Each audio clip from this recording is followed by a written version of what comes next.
Welcome to the second season of the GEO Dialogue series. My name is Bente Lilja Bye, and I'm honored to, on behalf of the GEO Data Working Group, to be your host today. With me, I have ODC's Marie-Francoise Voidrot, just like in the first season, and also, per usual, we have a very competent panel of speakers. We start with a summary of the first dialogue series dedicated to open data sharing and the GEO data management principles. Then we will switch over to this new series that will be dedicated to the open knowledge statement, and that will be Marie-Francoise who will be doing that introduction to you. Then we will go a little bit back and forth with Gilberto Camara to see how the concept of the knowledge, open knowledge statement came about, and the Geo Knowledge Hub, etc. And then we are going to look at a couple of examples. The first one is stepping up open science with OpenAire. That will be done by Giulia.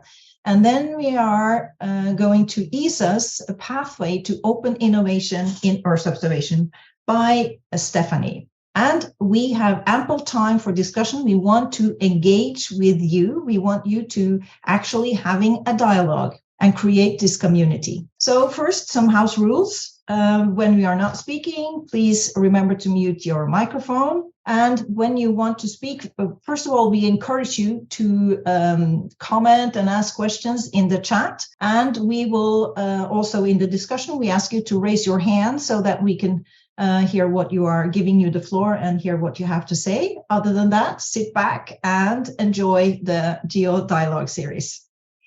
Now, my name is Bente Lilja Bye. I come from Norway. I have been a member of the GEO community since its very beginning and have had many different roles. Now I'm a member of the GEO Data Working Group. I've been in the program board, and I just simply love working with data and transforming data to knowledge and information. So just a few words for those of you who don't know GEO. It's a group on Earth observation, GEO. The vision is to create a future where Earth observation and information are coordinated, comprehensive, and sustained to inform decisions and actions that benefit humankind. And very shortly, there are two ways that GEO is working, or two components of GEO's work, and that is that we are the network is having a convening power so that we can coordinate between many different partners across the world. And what we are talking about in the dialogue series is to promote open and coordinated and sustained sharing of data, information, and now knowledge about the Earth. Very quick, a few numbers. We cover the entire world, 7 continents, 140 participating organizations, such as ESA, that we'll be presenting today, 114 member countries, and we have 19 associate.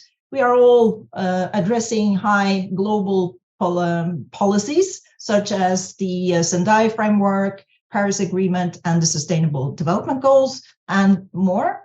Coming very quickly to the GEO Data Working Group. This is one of the activities in GEO, and we have divided our work in 3 sections, so subgroups. One addressing in situ data, because that's very important to have in addition to space-based data. So Earth observations in GEO is actually all types of data, space, in situ, and model data. We have the data sharing and data management principles subgroup, and law and policy. And you will hear more about all this during the dialogue series. The motivation for us is to advocate these data sharing and management principles, and also to engage with the community. So here we are working on establishing or enhancing and enlarging this community.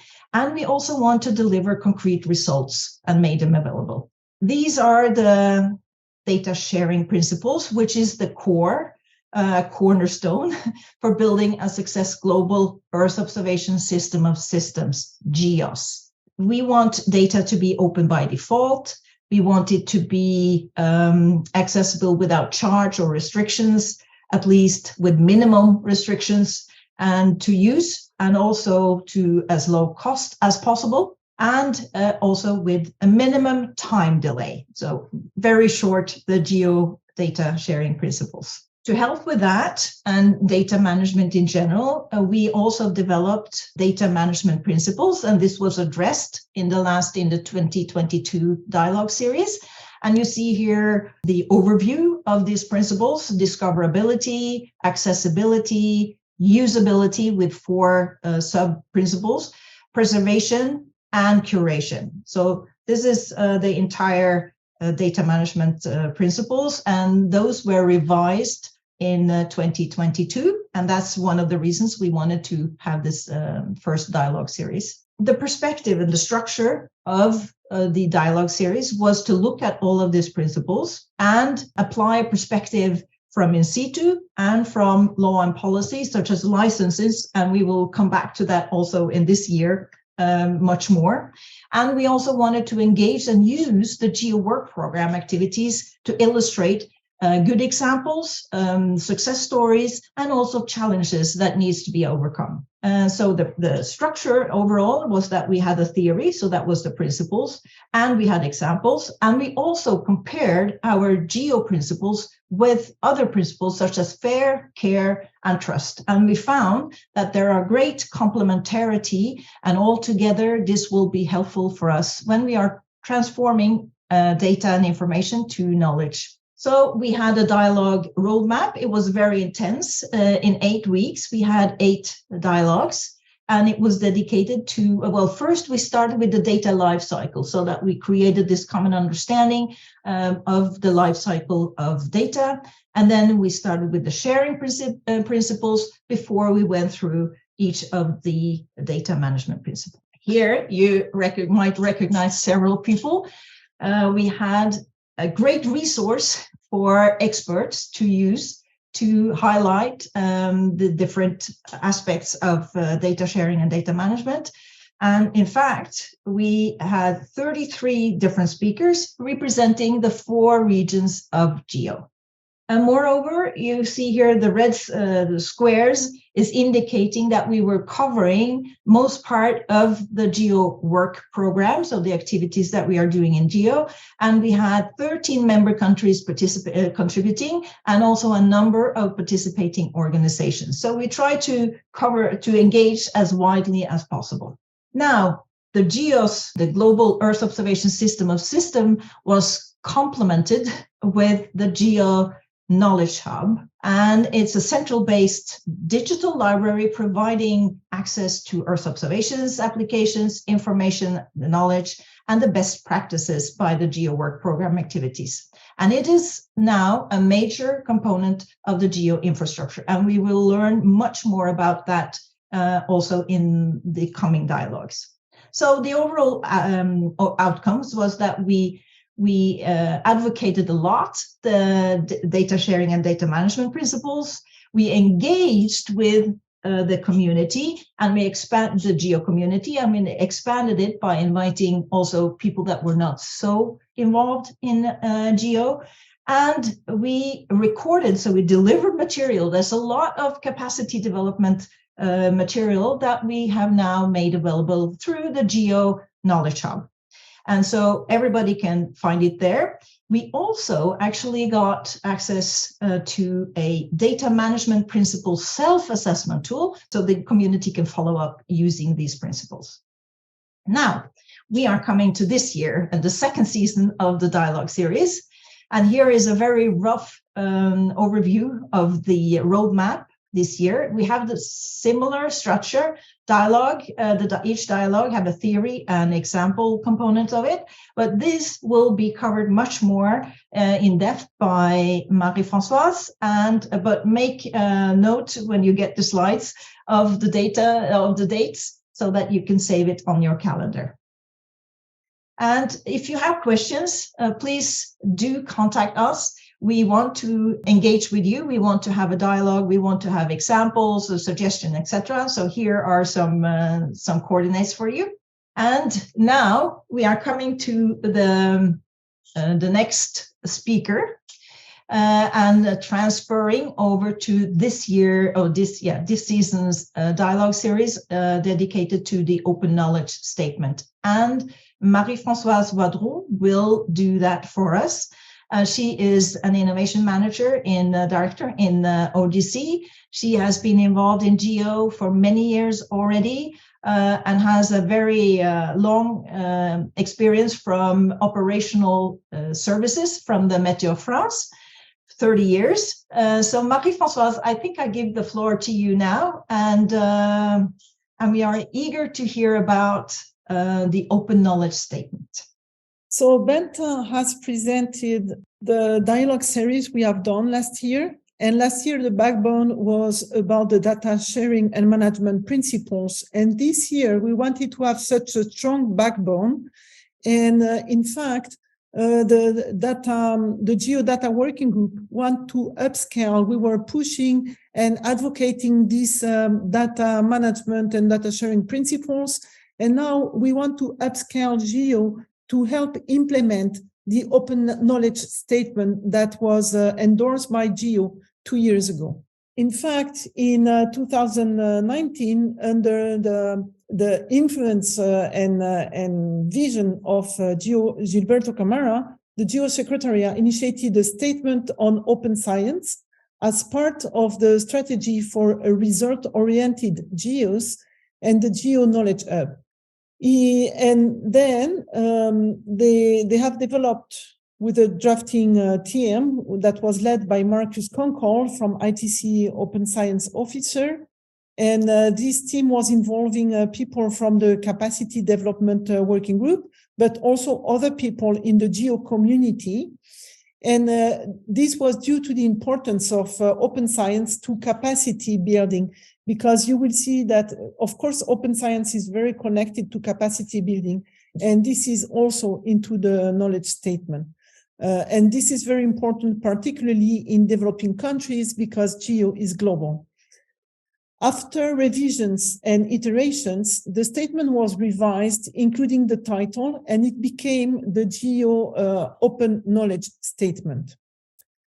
Why? Because while inclusive of open science, open knowledge is also considered to be more closely aligned with the GEO missions and vision, which aim to support decision-making and not only or primarily science. So the statement provides a rationale and impetus for the open context of activities of the GEO work program and the GEO community, and the results of which will then be made accessible through the Geo Knowledge Hub. And this connects all together. And you have up the link to the Geo Knowledge Statement. So in fact, what is the definition of open knowledge? We take as a start the definition which has been given by the Open Knowledge Foundation that says that knowledge that is free to use, reuse, and redistribute without legal, social, or technological restriction may be defined as open knowledge. And this is really a very strong baseline to collaborative work and to build collaborative solutions and approach and community where interoperability will be maximized. So the Open Knowledge Statement, first to open science, because I said before it was the starting point, but it also includes open access, citizen and participatory science, open data, open reproducible research, open software, open infrastructure, open hardware, open education, open evaluation, and diversity of knowledge. Open education, open evaluation, we have said before, we want to work for all the countries, including the developing countries, but open education is also needed in our countries. It's needed everywhere. And so this relies also on open licenses like the Creative Commons. The open software, open infrastructures also rely on open standards, and this is also why OGC is participating in that. So the dialogue series we have selected because we wanted to have more or less the same amount of dialogues. We have a little bit, it's our choice to gather, to address sometimes several topics into the same dialogue. And for instance, on the first one, we will address open knowledge. This is what we are doing here, the statement, but also what it can be, and the open science, because there has been so many discussions about the difference and why to go to open knowledge. It is important when we start to clarify the difference between both. Then we will have open data and open access, open reproducible research, open software and open infrastructure, and open hardware. Here, we will have a very important workshop organized by GEO, which is the Open Data, Open Knowledge workshop, and we will talk about it a bit later.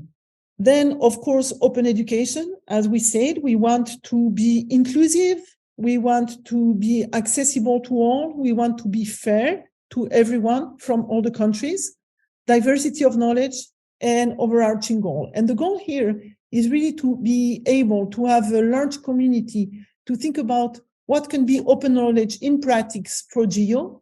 Can we reach the point where we will be able to draft some implementation guidelines? We want to clarify this global framework of strategies towards open knowledge to all and share that.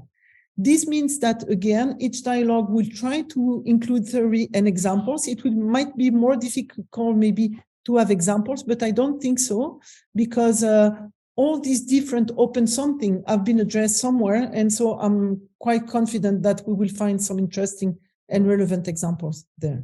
So today the focus for so if you go to the statement, each of these open approaches and strategy are described into the statement. But today we are going to focus on the open science. So in each dialogue, we will remind how it is defined into the statement. And this is how open science is defined into the GEO Open Knowledge statement. So openness in science is a fundamental requirement to ensure the integrity of research, accelerate scientific progress, and disseminate knowledge among scientists, decision makers, and the general public. In this context, open science is an umbrella term comprising a set of practices to share scientific knowledge by making all stages of the research processes findable, accessible, and reusable, which is fair, you know. So making research and knowledge fair and science fair here. As open science becomes the new norm across disciplines, it creates a scientific landscape that opens up the research process and allows everyone to verify, understand, and adopt new research results.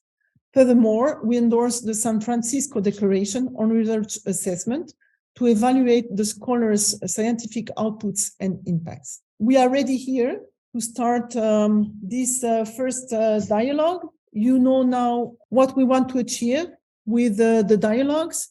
We build on the experience of what we have done last year. We want to push the GEO data working group to upscale GEO from open data to open knowledge.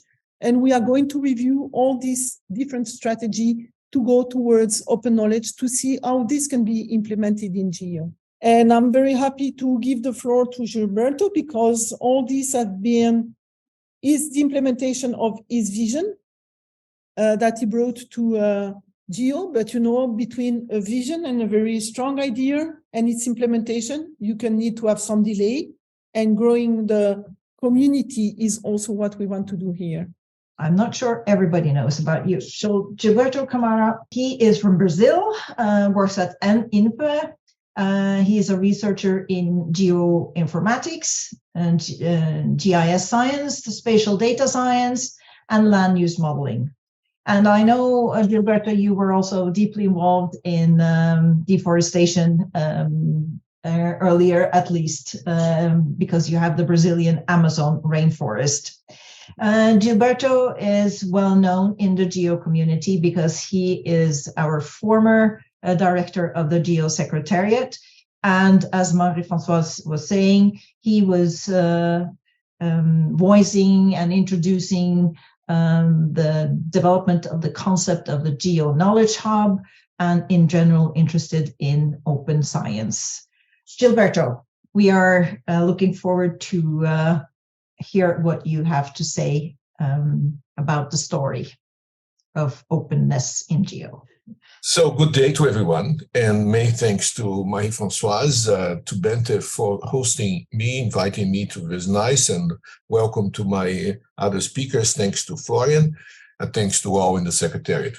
So I think Marie-Francoise and Bente have framed the issue very well, and I'm going to give you a more general motivation about why is this question of open knowledge crucial for Earth observation to make a strong contribution to the challenges we face in this world, which is changing too fast. So, first point is to always remember there is at the Rio Summit, it's now 30 years ago, we were discussing the same issues, and this declaration states what is the aim that actually led to GEO later, is that environmental issues are an important question. They're best handled with the participation of all citizens, and each individual shall have appropriate access to information concerning the environment. Not only the cognoscenti, not only the controllers, but the whole of society. Now, there is nowadays, as we have seen, a lot of interest in artificial intelligence and claims being made about anything about from translation, from chatbots, and I'm sure that you have tried or maybe have seen about ChatGPT. And and then there's recently claims that, of course, we're going to link ChatGPT with environmental data and everything is going to be fine. And I always say no. There is a deep and important reason for that. The deep and important reason for that, why language models are successful, is because language models are, language is its own meta language. So we describe the words using words.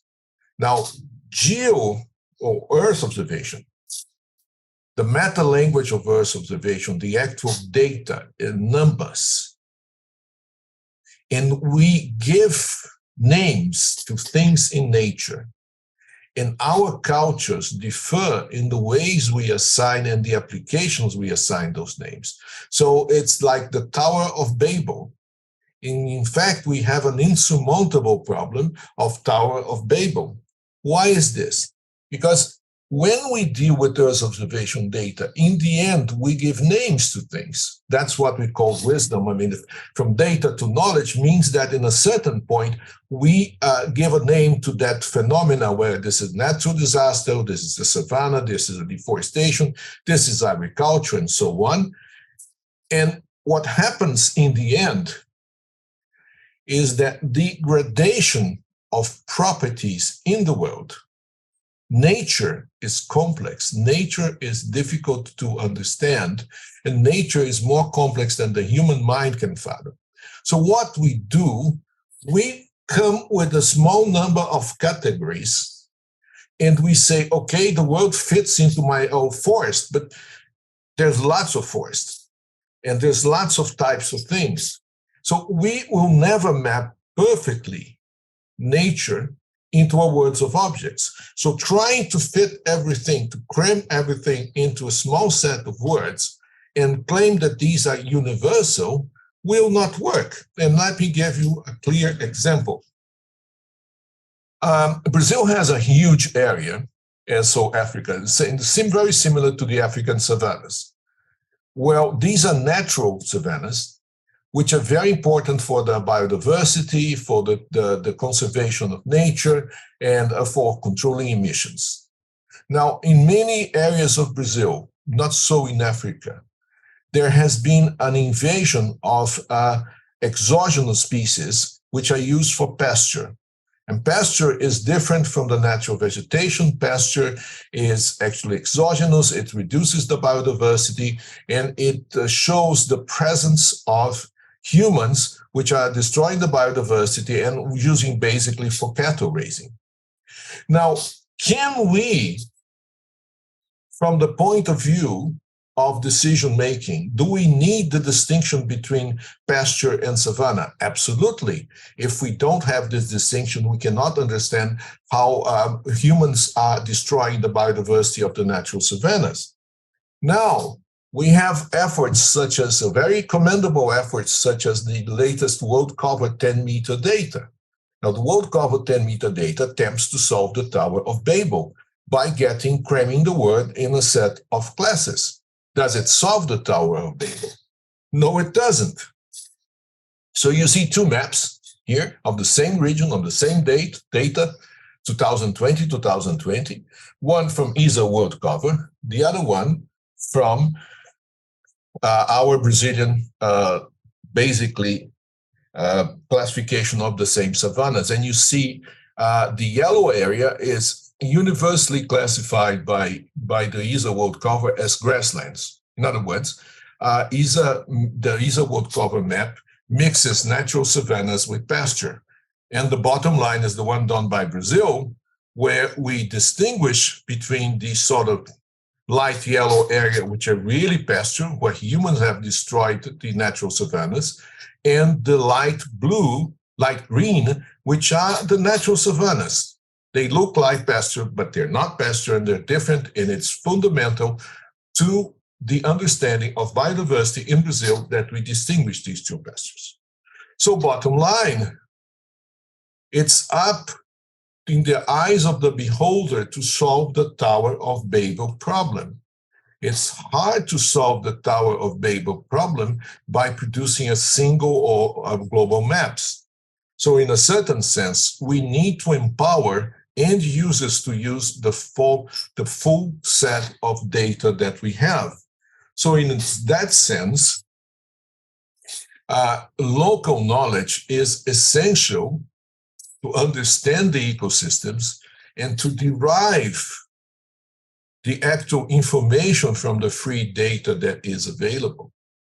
So the Bible, for one, sits right, that God has given us the power of language, but not the power of unifying these concepts. And furthermore, our concepts do not at all convey the complexity and the diversity of nature and the diversity of our human intervention in nature, which is now one of serious problems that we face.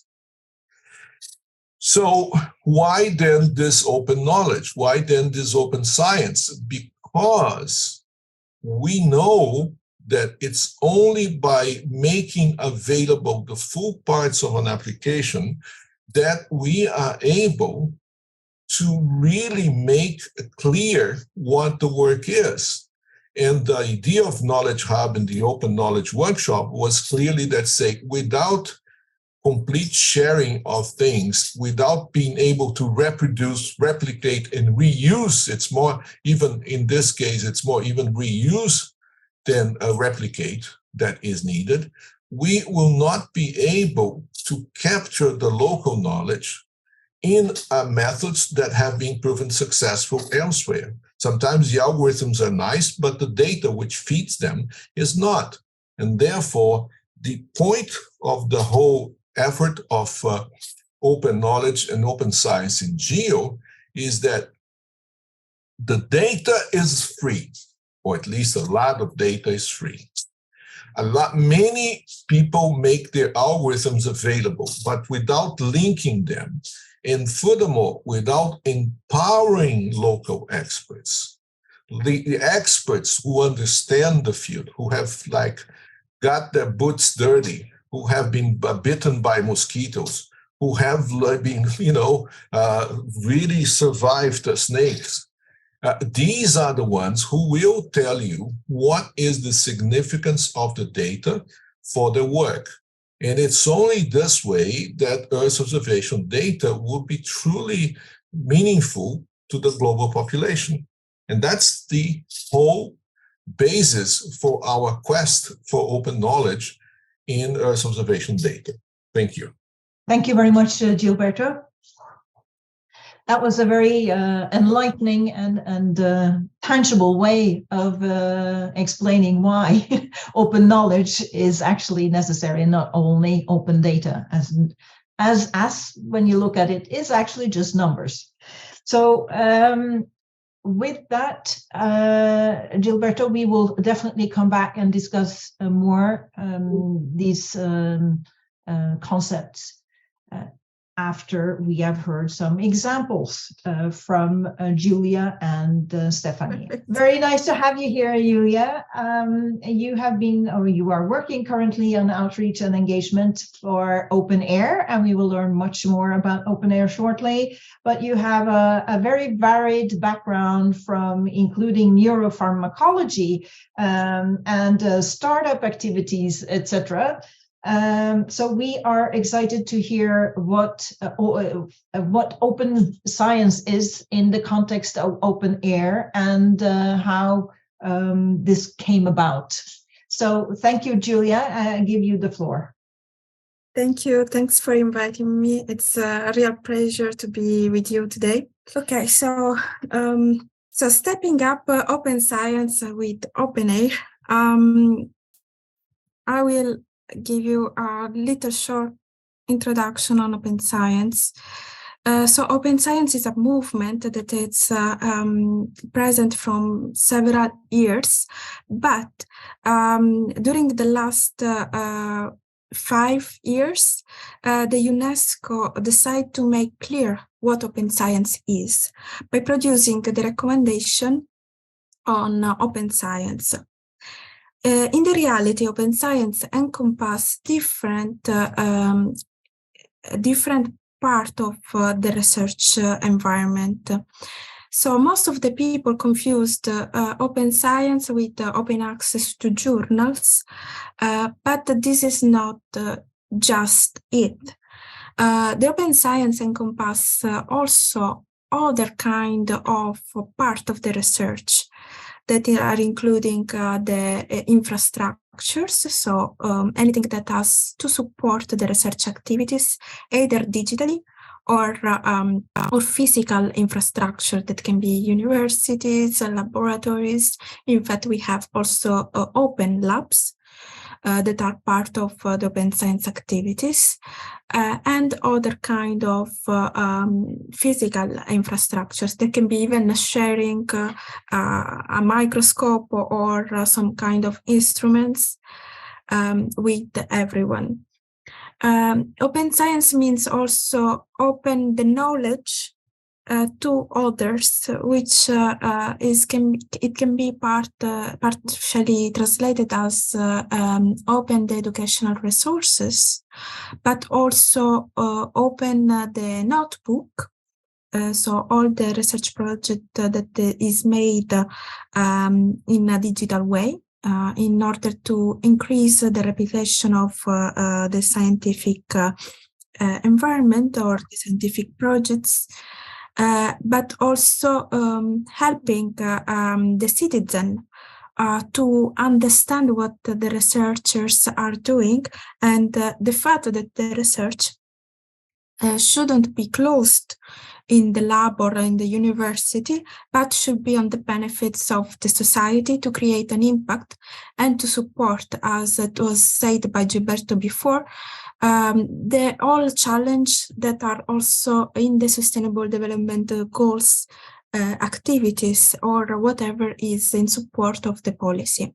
And this was clear when the COVID came, and how open science became an important resource to openly share the data and the information about the new vaccine, the innovation, and the other activities that became fundamental in a critical moment, but they are useful for all the diversity of the research system and the worldwide system.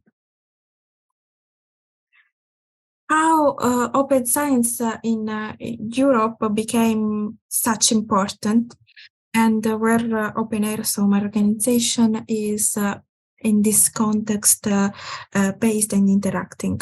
So let's say that the European Commission was one of the pioneers in making the open science happen, like the new norm of performing research.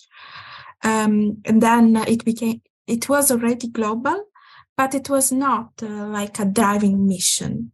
While for the European Commission, it became fundamental.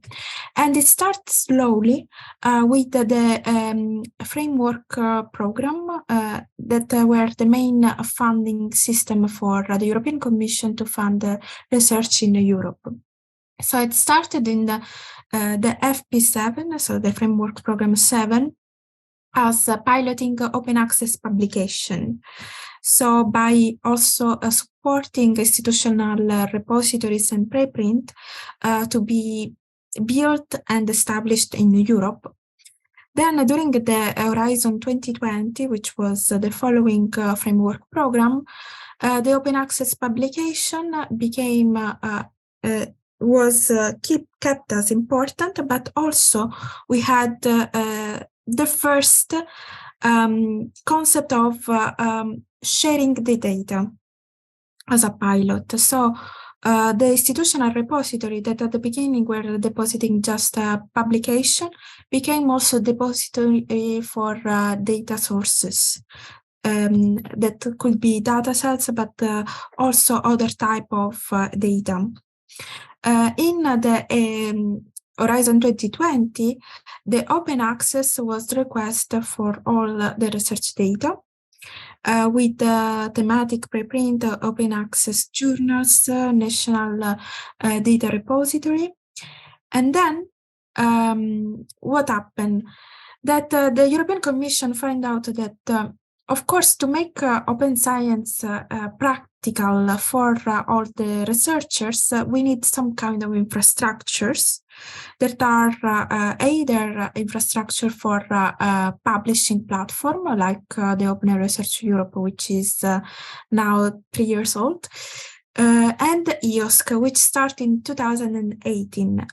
EOSC is the European Open Science Cloud, and it's a service of service. It means that it's a federated infrastructures which is encompassing different repositories, but also data sources and services that are produced by the universities in support of making the open science activities.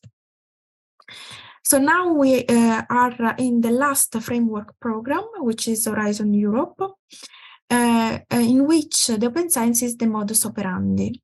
In this context, OpenAire started as a project at the beginning from the FP7 projects, supporting with infrastructures for open science till becoming a legal entity in 2018. A few facts and truths. Open science is here to stay, and this was proved by the COVID-19. Now, after what happened with an emergency case, we cannot really get rid of what does it mean to face global challenge by doing research. Open science is multifaceted. It means that it's not just one practice, but it's encompassing different kind of practices. And then, on the contrary of a lot of people are thinking, open science is having a cost. So it needs long-term investments from the policymakers, the countries, and also the institutional levels that has to make sure that the scientists and the researchers are making the effort to make everything transparent, reproducible, findable, accessible, and interoperable, and reusable, the research. So, as I said, the institutional approach is crucial, and open science requires also an holistic approach.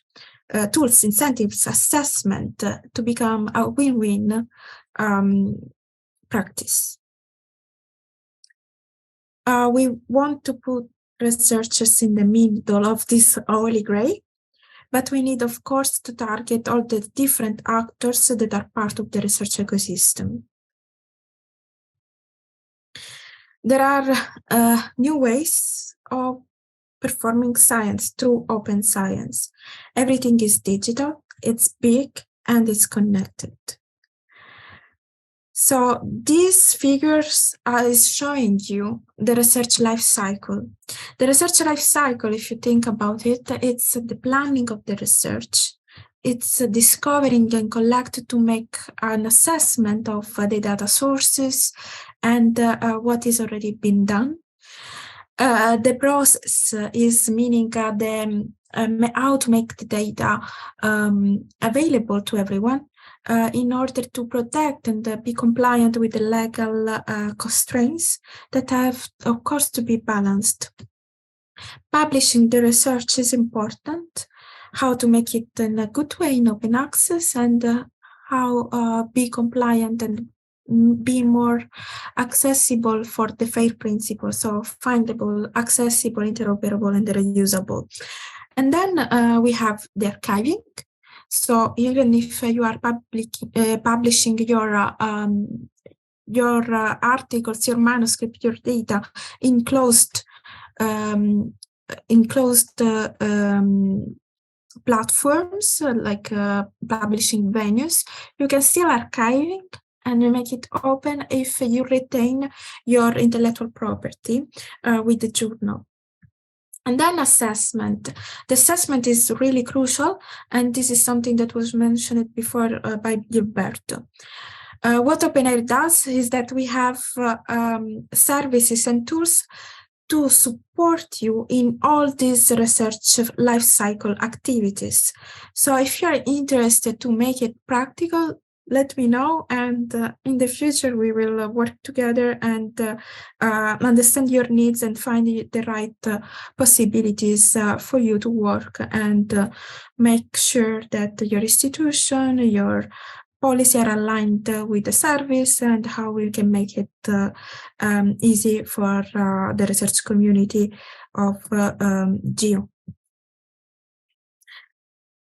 So the scholarly communication is passing from a traditional way and closed way to something that has no barriers anymore. We need the dissemination of knowledge. We need to be discoverable and to make access and discover ourselves for the benefits of the other researchers, other scientific communities, but also more widely the society, the policymaker, and make data-based, data-evidenced policies. We need to make the research accessible with no obstacle. What does this mean? At the state, we have the importance to support diversity, equity, and inclusion, also by following the CARE principle that were mentioned before by Marie-Francoise. But also, of course, the researchers need to own and having control and process their own data. So you need to know how to make the best with the licensing. And also, I am underlining this, open science is not for free and requires investment. And this has to be clear all the time. That is not the process in which you are alone. OpenAire INPE was established in 2018 as a non-profit organization. We are scholarly communication infrastructures that brings together human resources that are called that are present in National Open Access Desk, present in all the countries in Europe that you can see here on the right in the map. We have, it's made by advanced ICT services, so we support with technology the open science activities. Our headquarters is in Greece, and we have a virtual office because some of us are based in different countries. So at the moment I'm based in Paris, but I have other colleagues in Germany or in the UK and in Greece, in Portugal, and so on. So We are more or less everywhere in Europe, and we are always here to support, but also we are making a collaboration outside of Europe with several of our services. So OpenAire has published a strategy and our commitment to facilitate open science. And if you want, you can go to our website and dive a little bit deeper in what are our commitment for open science, our vision and our mission. And in particular, we have 5 priorities for these 5 years, which is to support with infrastructures the open scholarly communication. We provide data and service quality assurance. We support in making a responsible research and career assessment, which includes open science. We support the innovation in research communication and dissemination. We support and we make actually possible the monitoring of the uptake of open science policies. We have 3 action lines. We do with services, with training, and with alignment with policies. And of course, we would like to partner also with the GEO community and make the best after this presentation to be with you. There are several steps in which OpenAire can support open science, and here the main 6 ones, which is how to adopt the open science policy. We can provide you a policy checklist, how to link your repositories, open access journal that are of the reference for your community, how to make interoperable the infrastructures that you have already in your university, in your community. We help in publishing research in the open environment to make sure that you have a hub that in which people can discover and share without any kind of barriers, how to monitor the research outcome, and the open science policy that you want to achieve at the end of the project or in your strategy forecast. And then we provide also support for training students, staff, and research to perform open science. The OpenAire service are here for helping in access to knowledge for that is fundamental for everybody.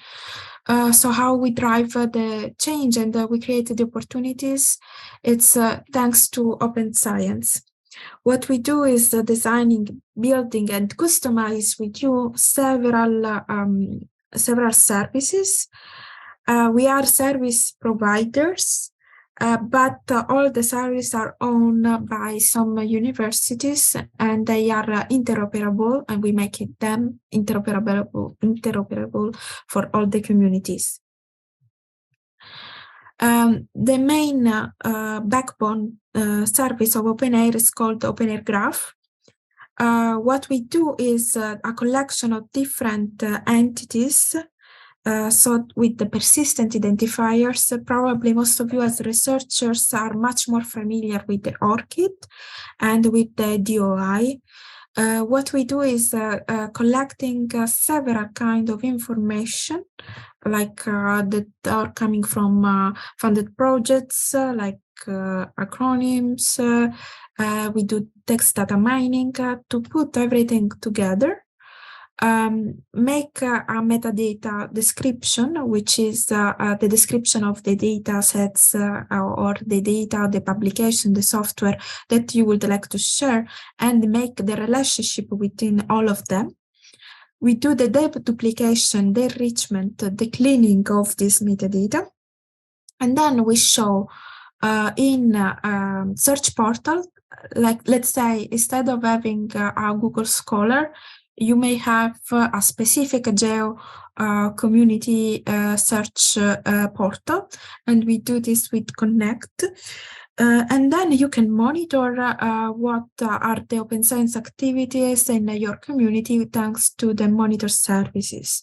You can also develop your own visualization tool if you have research that you would like to perform together with several partners worldwide. And this can be the infrastructure to really show and operate how transparent, inclusive, and reproducible your research is. So the research graph is open data sets with millions of publication, research data, software items, data, and other organizations. Everything is collected with citations, semantics, and other activities. So by being compliant with OpenAire, we have some guidelines to how to register and make the data available to everybody. We make it visible in the European Open Science Cloud, so the main infrastructures in Europe, but also we can create the portal for your community that can be worldwide and that can be extended. So not only Europe, but can be also Japan, Asia in general, Africa, North America, South America, everybody. In fact, the OpenAire guidelines are adopted not only in Europe, but also in South America with La Referencia. In Canada, we have big stakeholders in which we are partnering. And of course, if we want to do something more thematic and specific for the GEO community, we can do it. So we also support in the publication, in the managing, and also discovering and monitoring and assessing. So in this last tool, you can see also some kind of statistics that can be helpful if you want to be supported by the policies that you are making and check what is the process during some kind of timeline, and show with data what you are doing. With this, I would finish my presentation, and thank you for listening to me. Thank you very much, Giulia. I think you just gave us a very good start to show that the theory and the idea is one thing. Another thing is to actually implement it. And you showed quite substantial work that has gone on for a number of years, even before you reach this level. Another observation I want to share with you is that you are indeed a global, which fits very well with the GEO community. You are not looking at one region only, you are looking to cooperate globally. And another observation that I'm happy to see is that you are concerned with diversity, equality, and inclusiveness, as we have in GEO a subgroup working specifically to address that. So I think we are very much aligned, and you have implemented it in the context of open science, and so thank you very much. We just to add also this to the dialogue series, what we are doing now with this dialogue series is to develop co-creating and co-developing the implementation of the open knowledge statement for GEO. And it's a community effort, and you have given us an example, and I hope that we will be able to benefit from more expertise from your community there in the following dialogues. I'd like to introduce the last but not least speaker, and that is Stefanie Lumnitz from the European Space Agency. She's interested in the intersect of high performance data analytics, artificial intelligence, and open innovation advocacy, and especially applying to digital twins and managing the urban green transition. And she is also involved in software or programming, Python. I think it was that you were a Python community that you were involved with that I notified Stefanie. So we are excited to hear about the perspective from the European Space Agency. The floor is yours. Thank you for the invitation to speak here today as well, and for the introduction. Today, I would like to present on a bit on ESA's pathways to openness, and in particular to open innovation in Earth observation, what we have worked on over the last couple of years. So continuing here also with another definition as before, what is open innovation? So coined through Henry Chesborough at the University of California, open innovation is the use of purposive inflows and outflows of knowledge, for example, in and out of an organization like ESA, to accelerate internal innovation, as well as respectively to expand markets externally for use of innovation. As described before, we have three key aspects here. So we have a broad and effective community engagement, for example, through open data, open access practices, open publishing, open infrastructure. We then have innovation and development, really bringing and bridging open science discoveries into real-world applications, for example, through open source software development. What was presented before, really going all the way from data and code, or from publishing to data and code that is published. Plus, more downstream even for us in Earth observation, we also have the opportunity through open innovation to evolve existing products and maybe even discover new business models.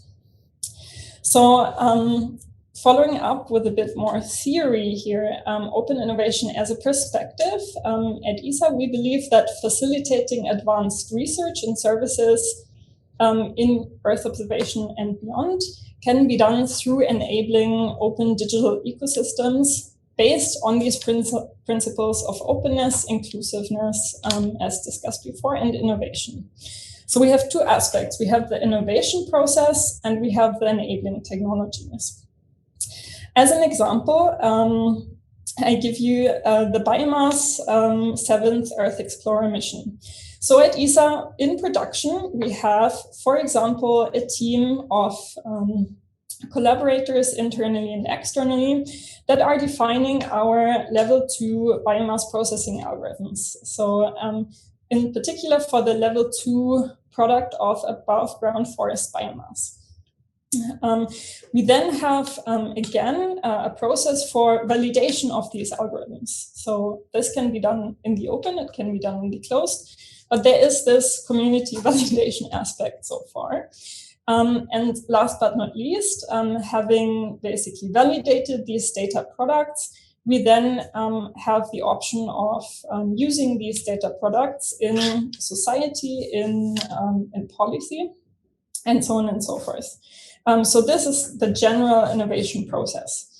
Then we have enabling technologies that support making this innovation process, for example, a bit more open. So we have infrastructure, we have these open platforms, we have, for example, the new Copernicus data access ecosystem that allows this innovation process to be moved more towards the open side. We then have the important aspect of reproducibility or even reusability with principles and standards that try to pass on in science what is done. And we also have this aspect, though, of governance and community. So the question of which licenses to use, where then IPR is, how collaborations could work. And in practice, today I would like to introduce to you two developments that have happened over the past 4 or 5 years at ESA that are trying to bring this innovation process and these enabling technologies in the open. The first one is BioPal, the Biomass Product Algorithm Laboratory, and the second one is the Multi-Mission Algorithm and Analysis Platform, the MAP. So again, both of those projects are happening under our next Earth Explorer, launched to be 2024, the Biomass mission, ESA's forest mission, with the aim of quantifying above ground forest biomass globally as a level 2 and level 3 data product. So now imagine we had this team define this first processing algorithm as an open source software project called BioPal. So BioPal is actually a real project hosted on GitHub. You can access it through this QR code in the right upper corner. And BioPal contains basically, as an open source software library, components of this official processing algorithm that is operationally used for generating biomass level 2 data products. This now raw data coming from biomass in combination with the software suite BioPal could be, for example, used on the multi-mission algorithm and analysis platform, which is also free to use and provides both computing power and easy access to biomass and also GEDI and NISA data, and allows users to go in, try out BioPal, for example, install BioPal there, try it out for themselves. Maybe even if you're familiar with the open source software contributing lifecycle, to plug in your own biomass algorithm, exchange it, maybe report this back to the open BioPal team through open communications channels such as GitHub, and make a suggestion to update this algorithm because who knows, maybe you found a scientific novel model that allows a more accurate representation of above ground biomass. And then this updating cycle of these products, or maybe even having the option of having different, let's say, products products that also not only include biomass data, but also GEDI and NISA data together, really allow for this open scientific discovery process that make, for us, biomass a success and show open innovation internally in terms of updating an official operational satellite data processor. So, of course, open innovation, this type of setup comes with challenges. And these challenges, I think, maybe we all know, are ongoing challenges. And for some of them, we already have answers. Others sometimes need a bit more in-depth looking. So in these enabling technology innovation processes, we, for example, still have aspects we need to look at, such as how can operational requirements we have from the agency be met in open source projects, which Giulia actually really nicely mentioned before, is how can we ensure, for example, to quickly be able to dispatch a security fix, for example, if we're not the sole owner of this project. So it has something to do with governance as well. Then there's questions on what are actually the key performance indicators for software quality, open source software quality, maybe also open source communities, to make sure that our project survives in the long run. Then we have aspects of, for example, how to properly credit all the contributors that have contributed to this innovation cycle, and also are agency licensing schemes actually suitable for industry and research? So could somebody else build on top of biopower, for example, to use in another setting? So the question gets into permissive licensing, basically which court they are bound to these licenses. So there's quite a lot of details of licenses still. Then we have on the infrastructure side exactly this question: how do we design really inclusive services, and maybe also what aspects of open education do we have to offer to develop skill sets that are needed, for example, in open source software programming or projects. There is questions around how to incentivize still for publication and for opening up projects in terms of reproducibility. And last but not least, of course, it's also a big question how to set up projects such as biopower, for example, from the start to lower barriers and encourage for contributions from the outside. And I think these questions have several answers already, but there are still loads more to discover in this realm. So I'm looking forward to discussions here. And with that, I say thank you very much. And if you would like to join the biopulse, let me know. And I'm looking forward to the next 40 minutes thinking about these aspects with you. Thank you very much, Stefanie. That was a nice continuation from the science perspective. So you have both science and innovation and operations in ESA, of course. And yet another example of that implementing these ideas is not straightforward. So a lot of work is necessary to actually make this happen, to take action on it. And this is what we are doing, among others, with this dialogue series to help on that. With that, I will open the floor for comments and questions. And please do not be shy and do participate in the dialogue. Do you have questions, please?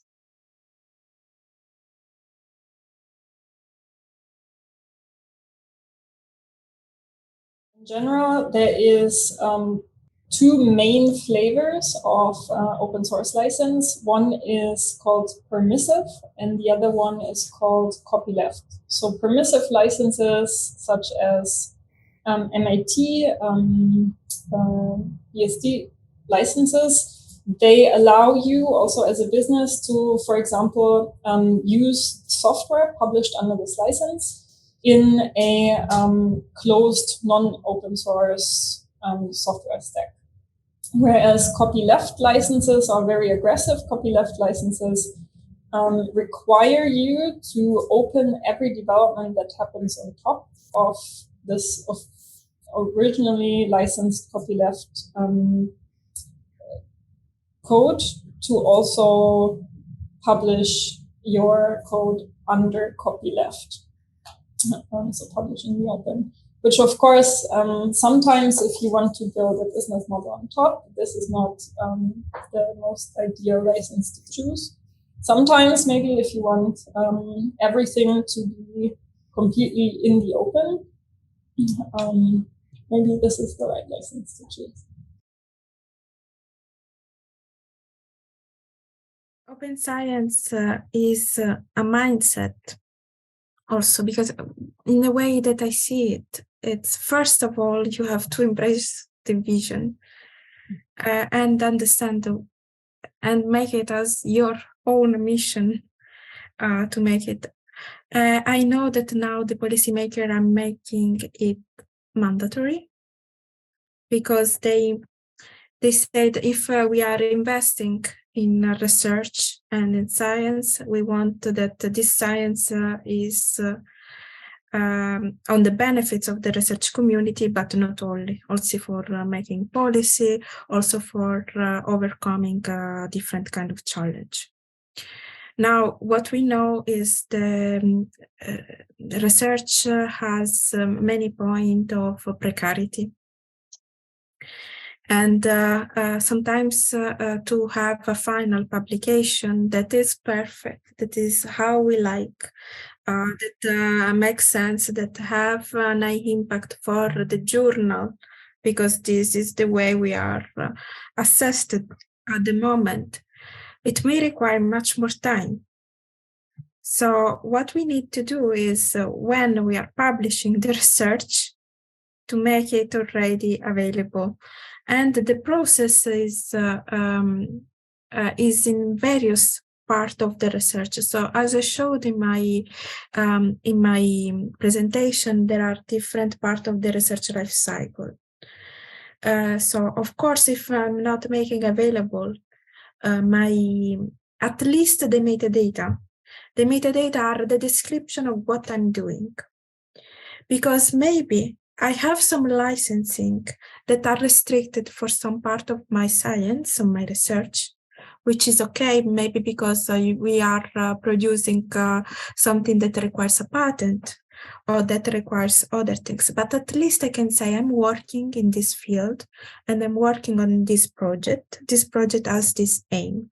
And then someone else can search and can find this information about my research or my research group or what is doing, and at least they can contact. Open science means also being much more collaborative. So it's a mindset that you can learn by doing. So we are used to be closed, but actually even the Geo community is a proof that the researchers want to collaborate to make a stronger impact.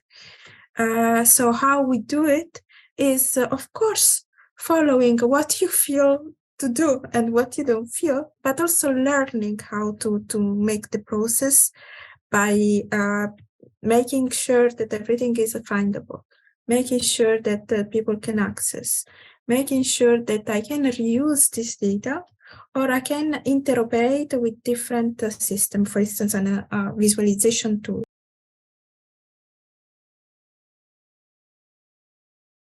Yes, we have this tool that I put here in the chat. It's called Amnesia. And this is helping in anonymize the data and make it open.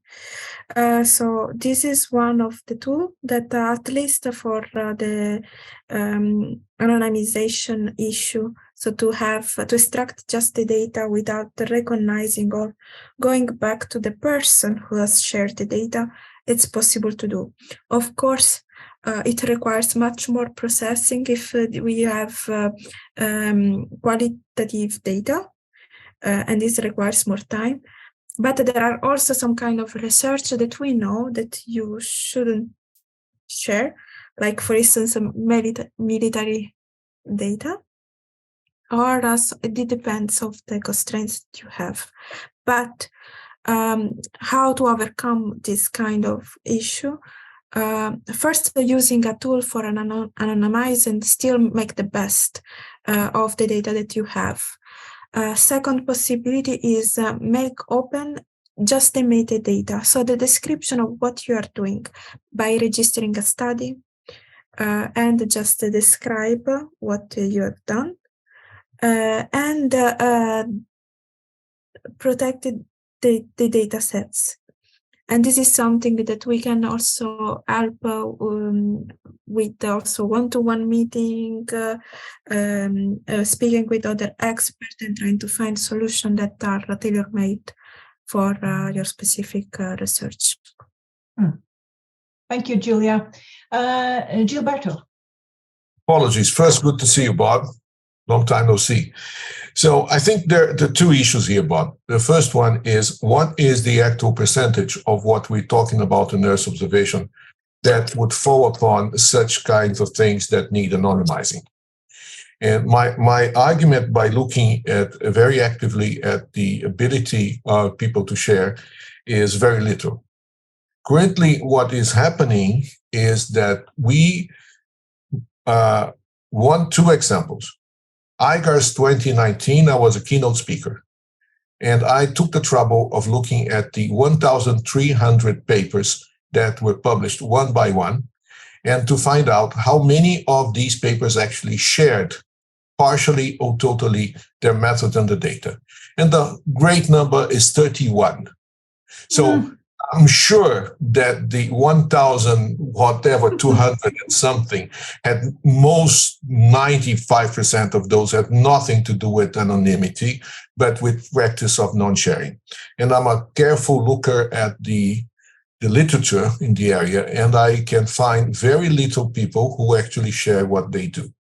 A recent study published in the Journal of Clinical Epidemiology, so it's a different area, said that 93% of those that published, that's a condition for publishing and for being funded by the European Commission, is that you have to have a data availability statement.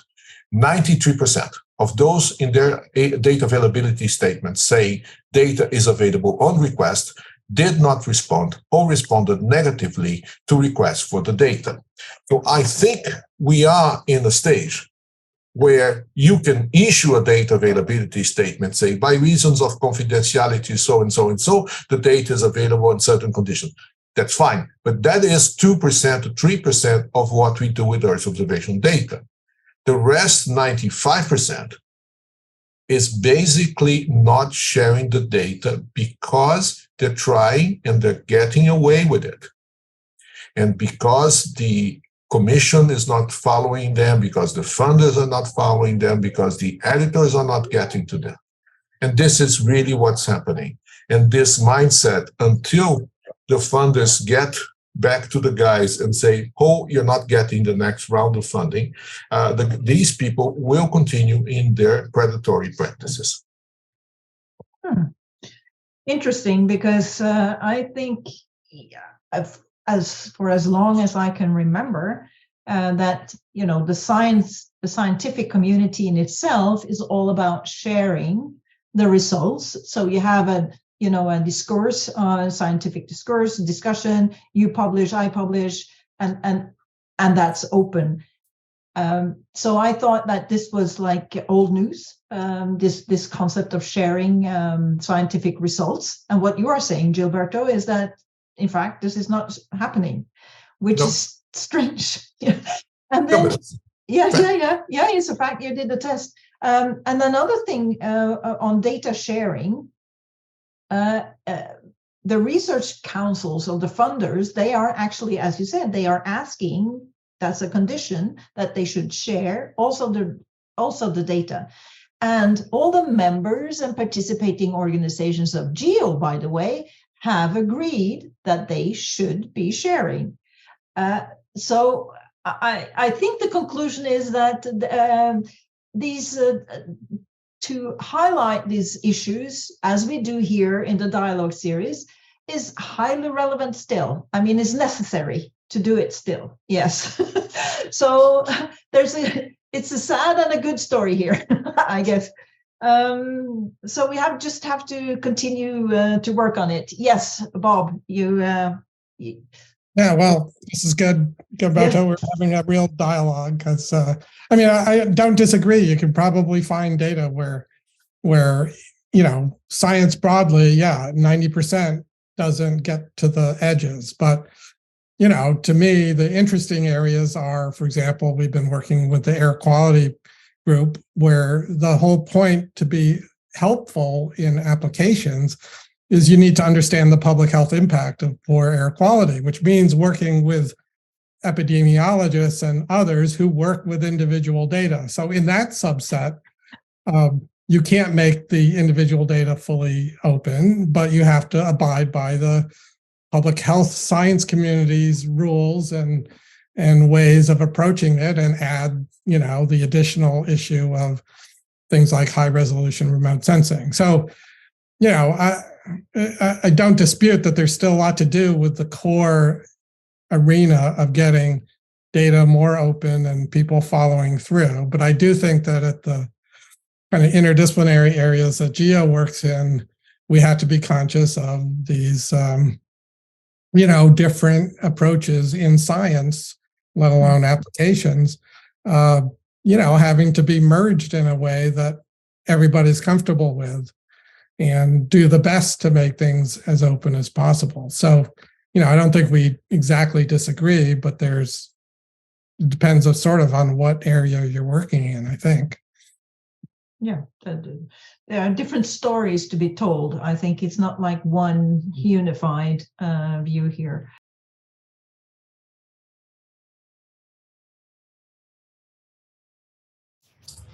Yeah, I'd like to add, maybe this is like the big question between having something being reproducible and having something being reusable, because so in the example of health, basically, I wonder, maybe you can't publish your data, but if you have, for example, let's say a Jupyter notebook that explains your analysis flow with, a descriptor of this is how the variables that were measured in the data, not who was it, but this is, for example, in the model, the variables that went in. And you know that statistically, this type of data is collected the same way, let's say, across the globe somewhere else. You can still publish your analysis potentially without making the data available, but then that means it makes it reusable for others to use. So I think there's maybe like, I feel like a question, because yes, you need to be able to reproduce something for this, aspect of scientific rigor and knowing that things were done right. But then maybe to have like a practical implication, you don't have to make it reproducible, but you just have to make it reusable in a way. But then that gets very complicated when you're starting to talk about machine learning and AI models, for example. But I fully agree, there is definitely limitations to what can be made open. But I think there is a lot of scope still to make more open than is currently being done. Yeah, thank you, Stefanie. I made a note of something that we can address later also, reproducibility versus reusability. I think this is an interesting divide. Giulia? Yes, I would like to quickly comment to this. So what OpenAire did with the OpenAire graph that I showed is also to help the researcher to make a contextualization of what is doing during a project. For instance, if I'm search for a specific project in the OpenAire Explore, which is our portal that shows the data coming from the OpenAire graph, we can search a project, and in this project we have the data, the software, whatever is done in the context of the project. And this is based just on the metadata link. So for instance, if me as an author, I will link my project in my ORCID or in the portal of funders that is connected with the OpenAire or with the repository that is connected to OpenAire, I will have all this information in one page. This helps to understand what actually is done in the context of a project and what I can use or reuse also based on the licensing that is marked in each part of my project. If I have a registration of my research project somewhere, and it's also available to everyone, we can create a text mining who is showing what is connected. So actually the AI and the machine learning helps here and can be helpful for the community.